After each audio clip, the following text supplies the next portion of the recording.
umoja, hakuna cha kuwatenga. Ikija hari watasema tuko hapa hapa. Ikija baridi wanasema tuko hapa hapa. Yakija mafanikio wanasema tuko hapa hapa. Wasema ni nini kitakachotutenga na upendo wa Kristo? Je, ni uchi? Je, ni adha? Je, ni misiba? Je, ni tatizo lolote? Mahali penye umoja, haijalishi itainuka dhoruba ya namna gani, ule umoja na kukaa pamoja unawashikamanisha. Na Mungu atusaidie. Sasa leo tunaadhimisha siku ya CCT, umoja wa makanisa, na tuna zaidi ya madhehebu 10 na kitu ambayo wazee wetu maaskofu wa mwanzo waliona hiki kitu cha kukaa pamoja, cha kuwa na umoja, wakakiunda. Na mpaka leo tunaona mambo mbalimbali na mafanikio mbalimbali na baraka mbalimbali za Injili na vyama mbalimbali vizuri kabisa vinavyomtangaza Kristo kwa sababu ya jambo hilo ambalo walikaa pamoja, wakaona umuhimu wa kuwa na umoja kama makanisa, umuhimu wa kutembea pamoja kama makanisa, pamoja na vitofauti vidogo vidogo, lakini wakaona kuna umuhimu kwa sababu anayetuwakilisha, anayetuunganisha ni Kristo, na kila mmoja anamtaja Kristo. Wakaona iko sababu ya kuwa pamoja. Bwana asifiwe. Na somo ambalo tumelipewa linaonyesha kabisa, linaelezea vizuri kabisa habari hiyo ya umoja. Linatolea mfano wa viungo. Jambo la kwanza kwenye umoja, na ili tukae pamoja, hakuna kiungo kinachopaswa kujikunia makuu kuliko kingine. Sasa ninaomba nielezee kwa mfano huu, kwa sababu liko somo ambalo pia mama mchungaji aliniambia nipitie kidogo. Sasa katika somo hili niombe niseme hivi: viungo, tunatumia mfano kiungo kimoja kinaumwa, labda ni paji la uso au ni kidole cha mkono kina maumivu. Hivi mwili unashirikiana, haushirikiani? Yaani wakati mwingine unasikia hata mapigo ya moyo yamekuja kuhamia hapa, si ndio? Kichwa nacho kinauma.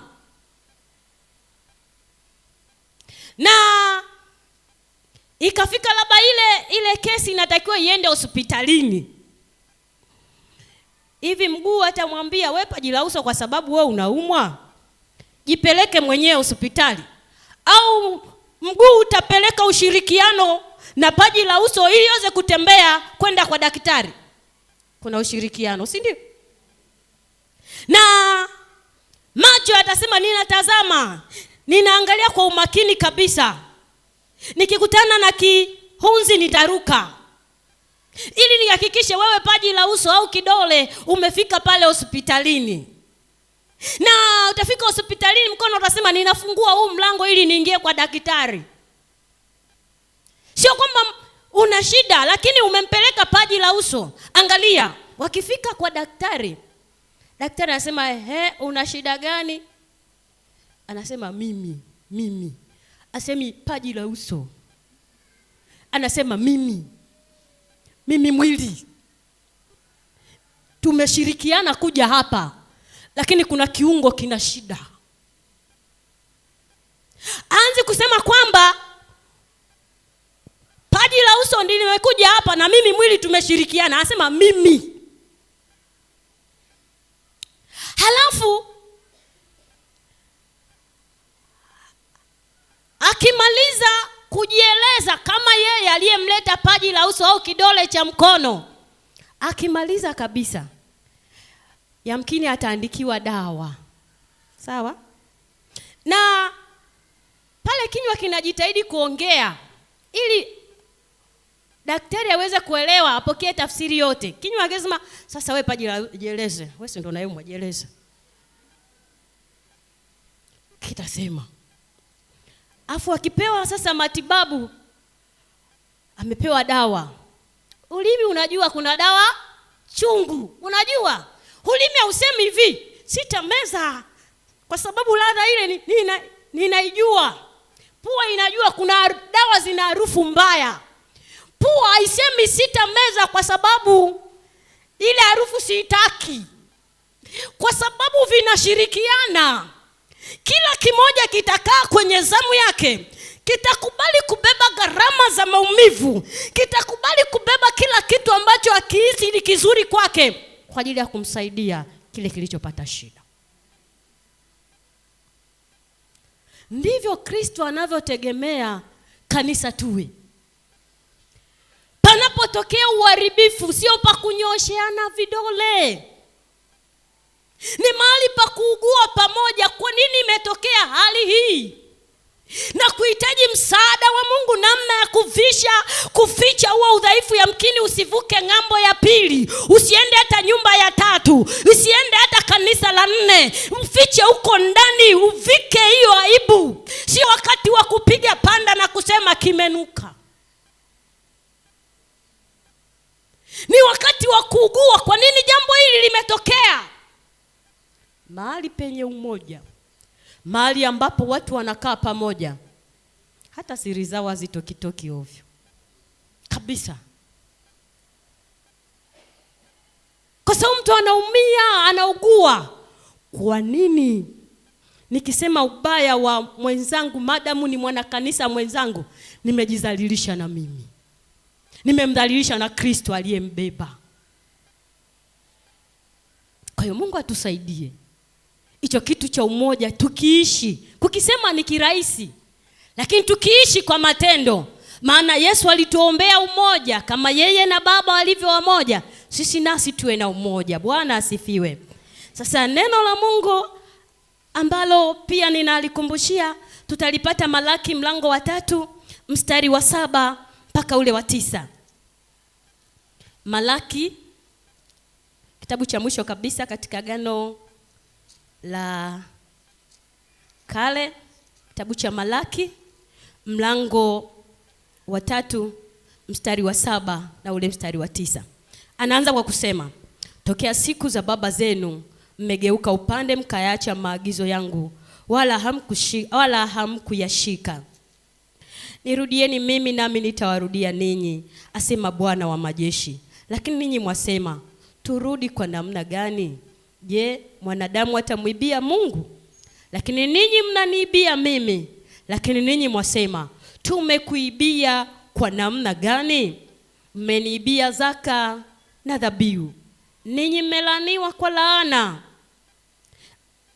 Anasema ninyi, samani, mstari wa 9. Ninyi mmelaniwa kwa laana, maana mnaniibia mimi, naam, taifa hili lote. Bwana Yesu asifiwe. Nianze kuuliza, wangapi tumeokoka tunaenda mbinguni? Mikono juu. Tumeokoka, tunampenda Yesu, tuko tayari kwenda mbinguni? Haleluya, kanisa zima, si ndio? Wangapi tunatoa fungu la 10 kwa uaminifu? Mikono juu. Narudia swali, inawezekana sijaeleweka. Wangapi tumeokoka, tuko katika safari ya kwenda mbinguni? Mikono juu. Haleluya. Hadi kule nje, safi. Wangapi tunatoa kwa uaminifu fungu la 10? Mikono juu. Bwana, nitakuwa sijaeleweka bwana. Kweli nimeeleweka? Kabisa. Kabisa. Bila shaka. Haya, turudi kwenye somo.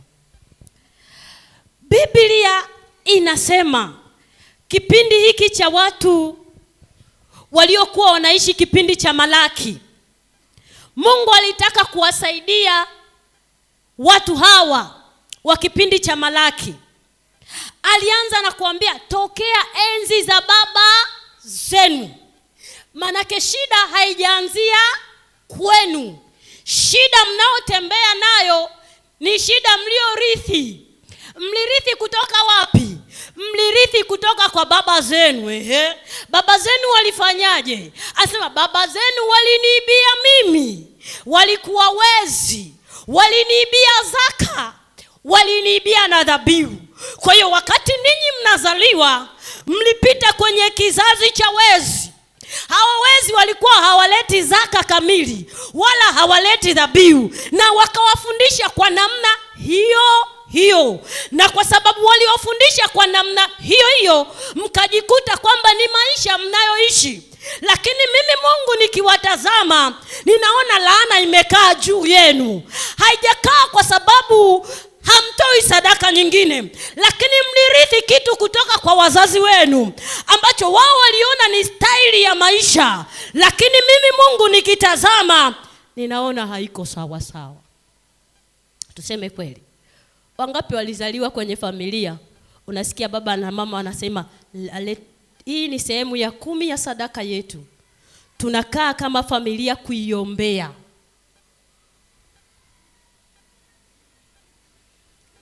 Tunakaa kama familia. Mungu ametubariki mwezi mzima, tumeenda kazini, tunarudi salama, na Mungu amehakikisha ametupatia mshahara. Sehemu ya 10 wanangu na mke wangu au na mume wangu, hii sio yetu, ni ya Bwana. Na kama ni ya Bwana, tunaitenga ya Bwana kabisa, tunaiweka madhabahuni pa Bwana ili ikatumike sawa sawa na kusudi la Bwana. Unakuta familia nyingi hatukupita kwenye familia hizo, si ndio? Na kwa sababu hatukupita kwenye familia hizo, hatukuona pia umuhimu, ingawa hakuna somo linafundishwa sana kama sadaka ya fungu la 10. Na hakuna sadaka Mungu aliyoamuru watu wamjaribu kwayo isipokuwa sadaka ya fungu la 10. Kama Mungu alitaka kujaribiwa, unadhani ni sadaka ya kitoto? Kama Mungu anasema mnijaribu kwa njia hiyo muone, nijaribuni kwa njia ya zaka muone kama sitawafungulia madirisha ya mbinguni. Manake si sadaka tu kwa sababu unatoa sadaka, kwanza ni sadaka kwa sababu ni agizo. Yaani ile sadaka sio ya kujisikilizia. Fungu la 10 ni amri. Anasema leteni, anaamrisha, neno la kijeshi. Asemi naomba nikiwabariki kwa hiyo muone namna ambavyo na mimi mtanikumbuka kwenye 10. Alafu Mungu sio dhalimu. Mungu sio dikteta. Mungu ametupa 90. Mwanangu, kwenye hizi 90, hizi ni zako. Fanya mambo yako, sikuingilii kabisa. Lakini mwanangu, hii 10 leta. Mimi najua nitaifanyia nini, leta madhabahuni nijaribu. Lakini wapendwa wengi 90 na ile 10 tunamwambia wewe unataka kuvuna pasipo kupanda. Wewe unataka kukusanya pasipo kutawanya. Na anatuhurumia sana Mungu. Anatuhurumia sana. Anasema taifa hili limelaaniwa. Baba zetu wamekula zabibu mbichi, ganzi tunayo sisi. Kwa nini Mungu anataka tutoe zaka? Kwa nini zaka sio jambo la kujisikilizia?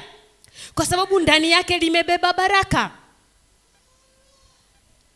Tunapotoa zaka, nini kinatokea kwenye maisha yetu? Anasema nijaribuni ili muone. Kupitia sehemu ya 10 ya sadaka kuna kuona. Mwambie mwenzako kuna kuona. Kama hujawahi mjaribu Mungu, alafu kaa kwenye madhabahu ya Mungu, mwambie Mungu nimekujaribu. Si wewe uliniambia Mungu nimekujaribu, nataka kuona. Si ulisema utatuonyesha? Mungu naomba nione. Kama ishivyo Kristo, lazima utaona. Anasema anaikuza ahadi yake kuliko nini? Kuliko jina lake. Anasema ahadi yake imehakikishwa, sio mwanadamu. Na mpendwa, unayetoa fungu la 10, usilitoe yani umetoka tu upo, umefika hapa tunachukua tu bahasha. Kaa na familia yako. Nimesema wazazi wetu hawakutufundisha hicho kitu. Sadaka ya fungu la 10 iandae, iombee hata wiki. Unakaa na familia yako, unaombea wanangu, mke wangu au mume wangu, hii ni sehemu ya 10 ambayo Mungu amenibariki katika kipato. Ninaomba tuiombee. kila mtu aseme neno katika sadaka hii. Kwanza ifae mbele za Mungu. Mungu aitaka